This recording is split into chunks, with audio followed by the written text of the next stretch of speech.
So today I'm here to share a little bit about how we can advance world peace through our association with the United Nations.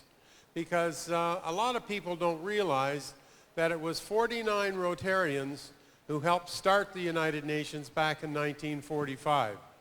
And in fact, it can be traced back to a Rotarian in Nashville, Tennessee, who started an organization and a group of projects called International Institutes of Understanding.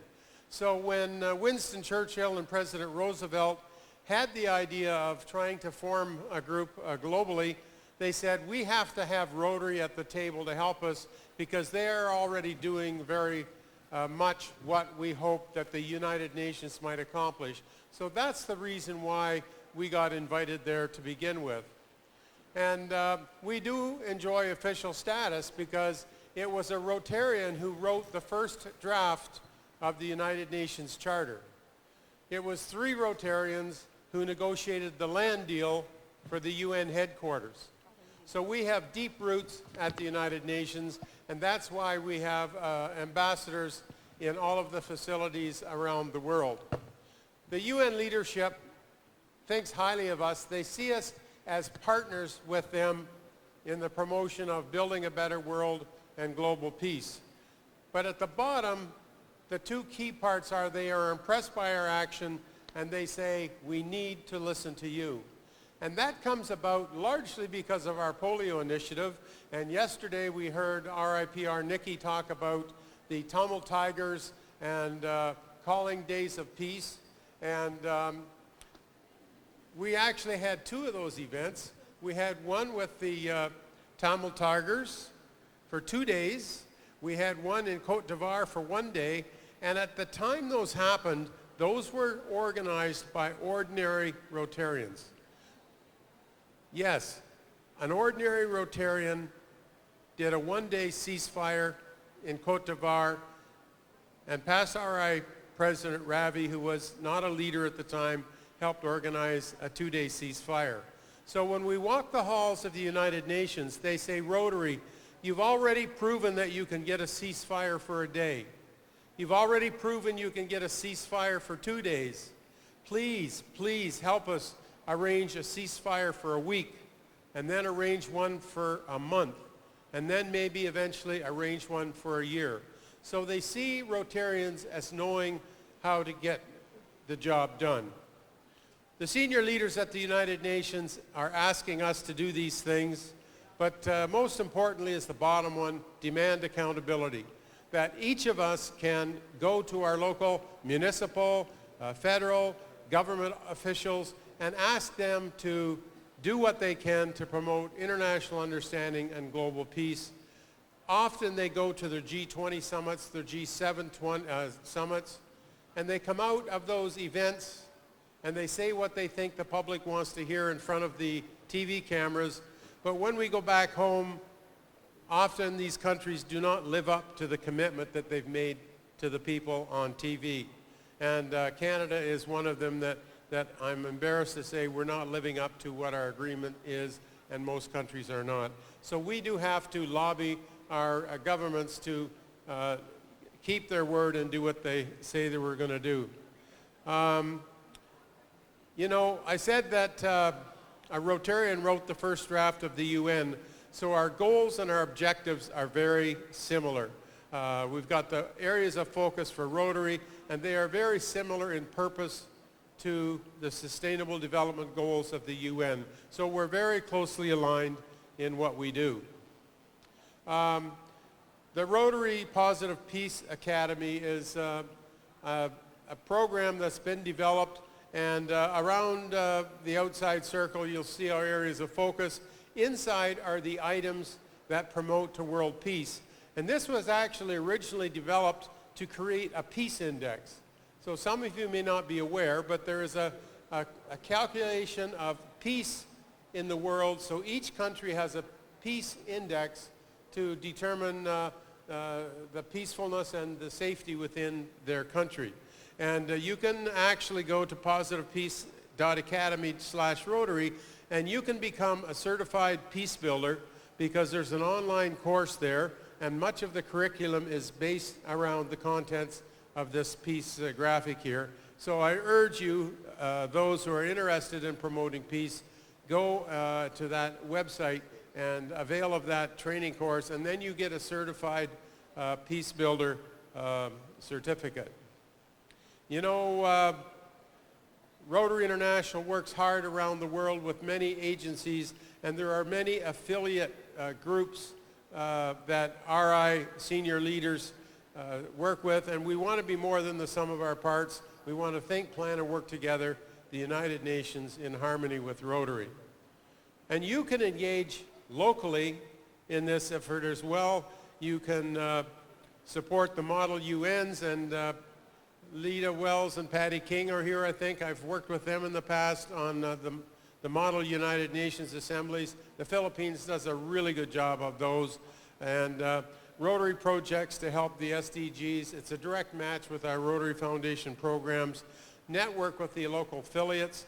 For example, the WFUNA, World Federation of United Nations Associations.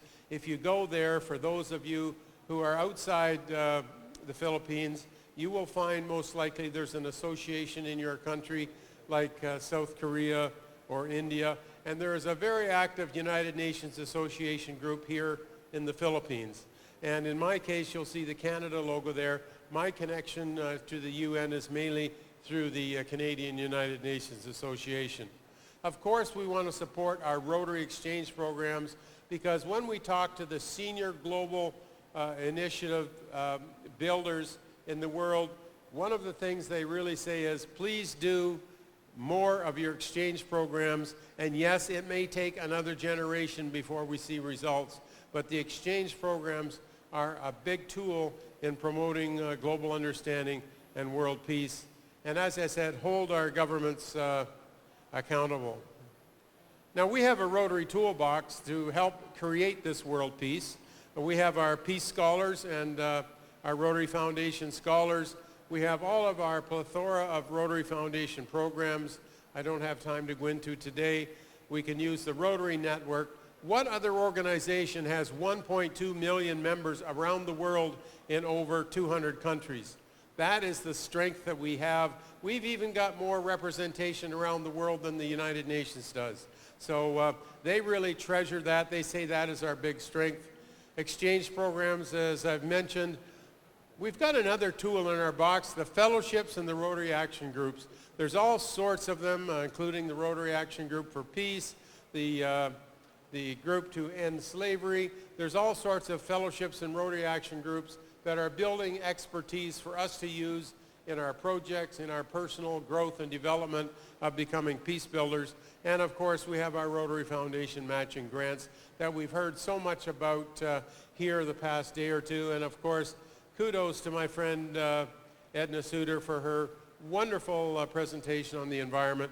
And when you think of it, we're not going to have peace if somebody's hungry. We're not going to have peace if somebody's house got burned down. So even the environment has a big, significant influence over our global peace. Of course, we all know about the Rotary Peace Fellowship Program, our Peace Scholars, and yes, our Rotary Foundation Peace alumni do have a group who are working behind the scenes with the diplomatic side of the Ukraine conflict. That's a question I often get asked. What do the Peace Scholars do?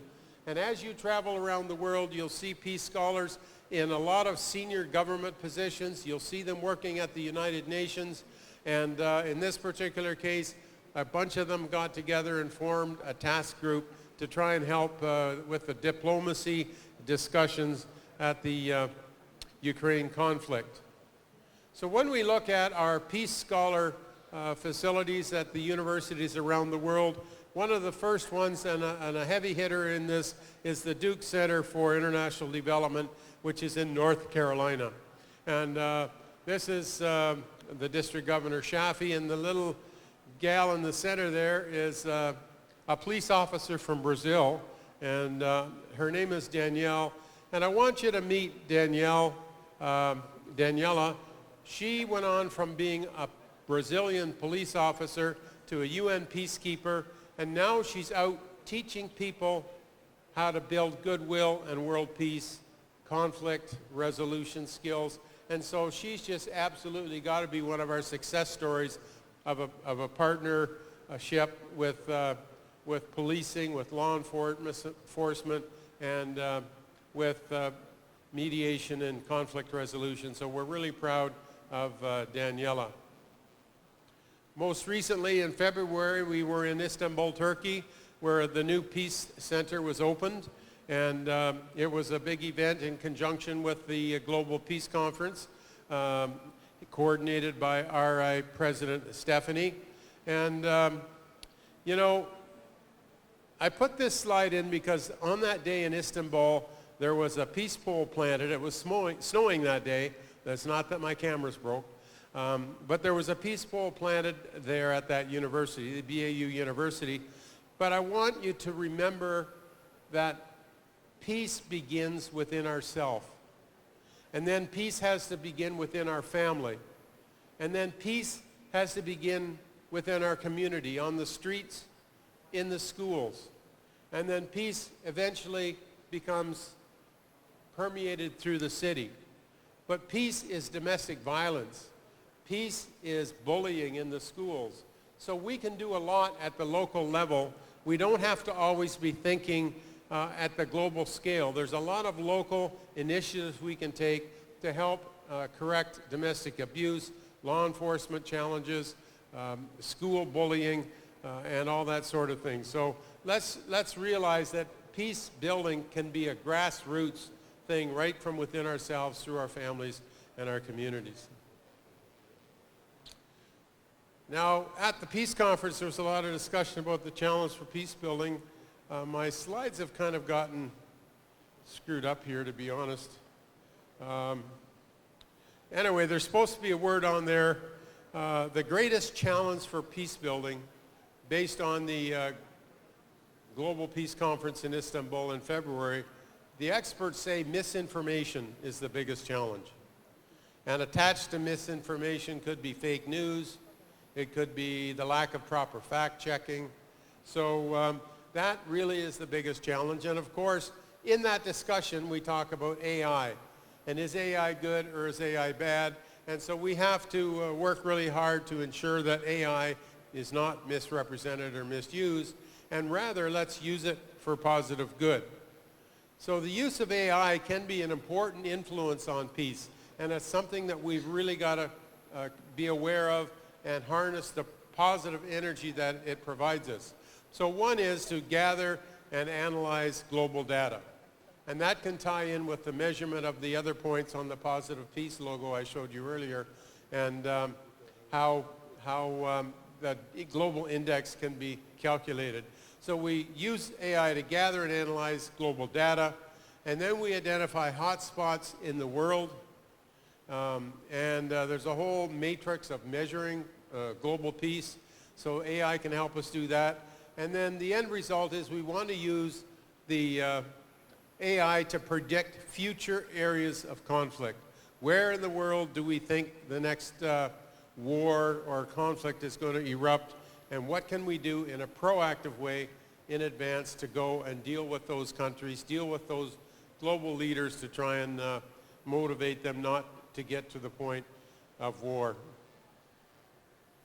So I mentioned this already, but there's a Positive Peace project design tool, and it's on your Rotary.org website.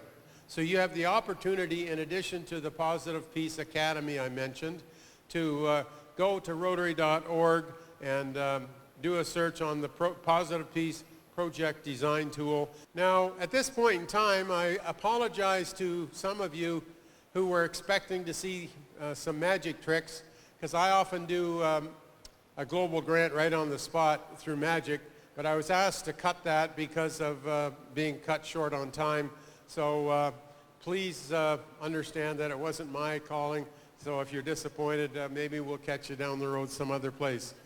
I always get asked a lot of questions about the UN, and I'll just conclude with a few interesting stories, because people wonder what it's like to walk the hallways of the United Nations. And I have to tell you that Rotary has the highest amount of respect from the senior leaders. When you walk the hallways of the UN with your Rotary pin, they acknowledged that Rotary was part of the founding contribution to the UN. It's always a handshake and it's always a smile. And so I'm going to give you some stories. Here's another Rotary Foundation Peace Scholar. I was, because of my involvement with the RCMP, the Royal Canadian Mounted Police, and also, incidentally, the PMP here in the Philippines, I was asked to be the liaison with Interpol. So when I went to my first meeting at Interpol, and this is the Interpol flag, I was met by this young Rotary Peace Scholar, Jennifer, and she was so excited to see me. But you know what? The Secretary General was even more excited because she now oversees the global work of human smuggling on behalf of Interpol. And the Secretary General brought me into his office, and he was so complimentary of Rotary because he was giving Rotary credit for our Peace Scholar program, making this young lady such a good human smuggling director. And another little sidebar, he wanted extra help from the FBI in the US and the RCMP. I was able to get him one body for his office. The FBI only gave him half a body. So I became a hero in his eyes. And so when he went to Ottawa, our capital, to sign the Memorandum of Understanding, are you all familiar with the RCMP with the red tunics riding the horse? Most are. So they got him in a police uniform and put him on a horse, and they took his photograph as a souvenir, and he has that photograph on the desktop of his computer in his office. And so anybody who's connected to Canada, the RCMP, or Rotary, they're top-notch in his book. So all of my UN colleagues don't know why I have so much influence at Interpol. It's not anything to do with me. It's just happens to be that way. So Rotary is really respected in the highest areas of the globe. Here's our Canadian ambassador, and he was explaining to me his frustration one day because he was chairman of a committee at the United Nations. And kind of like I suspect the RI boardroom works, sometimes they'll come out with a policy, but it's hard to understand, and in order to get consensus, they water it down. And so he said they worked on this new program for United Nations, and they could not get agreement on the last paragraph if they should use the word and or. And he was very frustrated, so he said there was one more day left of these committee meetings. He went home, and in the middle of the night he woke up and he said, oh, I'll just put in a comma, and that should satisfy those who want the and those who want the or. He went back the next day, he proposed that they put the comma, which obviously was not grammar correct, but unfortunately they did not accept his option, and so the whole program fell by the wayside because they couldn't agree on the wording. So one day at the UN session there was an ambassador from, I'll say, the Latin countries, and he was being very difficult in the discussions.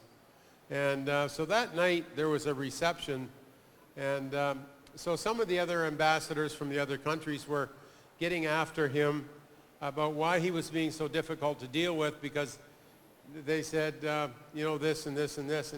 And he says, well, he said, I know that you're right. And he says, eventually you'll get your own way. But he said, in the meantime, my people in my country need to see me doing my job, because it was being broadcast on television. And by the way, the real work of the UN takes place in the cafeteria at lunchtime. As long as the TV cameras are in the room, people will do their little dance and song, but the real results come in the cafeteria, is my observation. And here's a biggie for the Philippines, and I hope Patty and Lita are in the audience. When I was here, I don't know when it was, on a previous trip, there was a MUNA, and often I come into the MUNA to support them either with a video or a little speech. So at the end of the MUNA, they gathered all the resolutions from the students and they put them in an envelope. At the time I was being hosted by Lena Aurelio, past governor of 3800. So they delivered the envelope to her place and asked me if I would maybe get it to the United Nations. So I brought it home, and originally I thought I would mail it, and then I thought, no, I'm going to keep it, because if I mail it, it will go on a shelf somewhere and collect dust. And I knew I had a meeting 2 or 3 months in the future. So I took the envelope personally to United Nations in New York to a meeting. And on that particular day, President D.K. Lee and the Secretary General Kim were at this session. So I had asked if I could present this envelope, and the coordinator said, well, the UN does not like to receive gifts to appear to be showing favoritism to one country over the other, but there's no reason you couldn't go up and present it at lunchtime or at the coffee break. So I go up at the lunch break. I had a friend that was with me with a camera, and he was going to take a picture, and just that very moment, the United Nations official photographer come walking by. And she said, sir, would you like me to help you with this photo? And I said, by all means, thank you. She said, might I suggest that instead of with your back to the wall, might I suggest you turn around and have the General Assembly meeting room over your shoulders, because then that will give people a context of where you were. So she took this photo, obviously sent it to me. Would you believe 2 weeks later, this exact photo shows up on the main page of the United Nations website. And totally by coincidence, a little article. So of course I send the link down to Patty and Lita, and they pass it on to the school. So I think the children were so delighted to see that their work actually got to the floor of the United Nations. And of course, in their mind, I'm a hero right up there near God, right? But I'm not really. I'm just a normal Rotarian like everybody else. It just happened to be a coincidence. I was in the right place at the right time. And that's got to be a highlight for me, and I know it was a highlight for the school children. And one time I got invited to the Secretary General Ban Ki-moon's home for dinner. Well, I didn't know it was his home. I just got an invite for dinner after a United Nations meeting.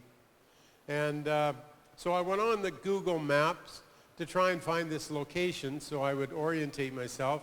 And I thought it would likely be a banquet hall or a ballroom of a hotel, and I couldn't find anything.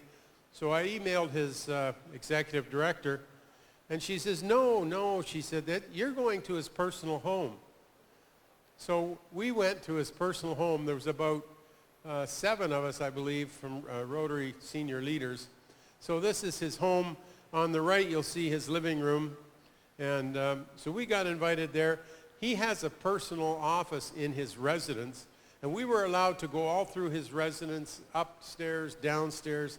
And so we were in his office, and so I happened to be sitting at his desk. So this is Ban Ki-moon's office desk in his home. And as Mrs. Moon was going by, she pokes her head in and she says, oh, I see we have Secretary General in training. So it was kind of an interesting and exciting experience doing that.